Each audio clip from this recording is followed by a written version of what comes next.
Marian, ang dami niya na. Sa'yo yan.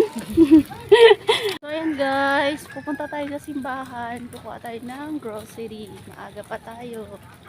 Kasama ko yung 3 kong anak.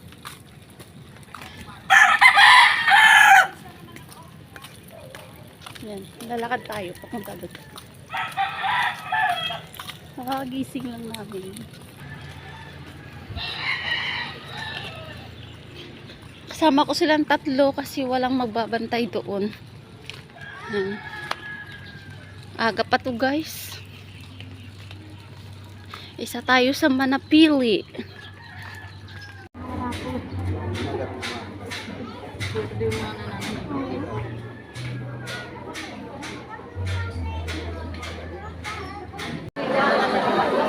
Dalawang exit po tayo kasi 4 na grupo ito eh. Kailangan sa dalawa po yung daanan para hindi po tayo magkakaanuhan. Pati po sa gitna, bakante po ang gitna. Dalawa po ang exit natin. Ito at saka doon. Ang ito po ang exit po ay yan. Ito po exit po doon sa pinakalikod. Pila din. Dito tayo. Marian, ang dami niya na. Sa'yo yan. Abi! Nakada isang balde ka na dyan, Abi ah. Ha? May bugas po sa ilalim. May bugas? Ilalim. Yan kasama ko guys. Blessing! Nakakuha kami ng tag-isang balde ng blessing grocery sa simbahan. Ito yung sa kanya karga ng anak ko. Nak? Ate, nagawa ako niyan. Sisi lang ka lang sa lutang ang baakay niya. Ginawa lang ito niya, sinipos siya. Ha? Kasi alam nila na ay hirap yung anak sa paggawa ng assignment. So, hindi madali sa sisi. Yan siya guys, hirap na hirap siya magdala ng kanyang isang balding pamasko.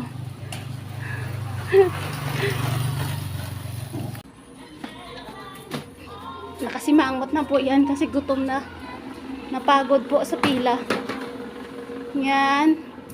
Salamat sa isang balding pamasko. Open na. What's this, ma'am? Yan. Tingnan natin kung anong laman ng isang balde. Maraming salamat po sa maagang pamasko.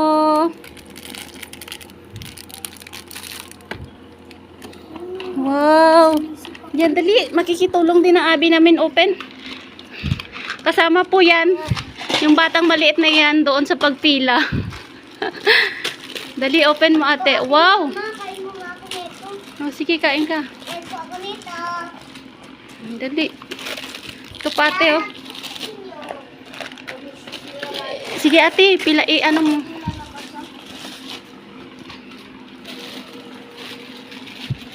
Okay.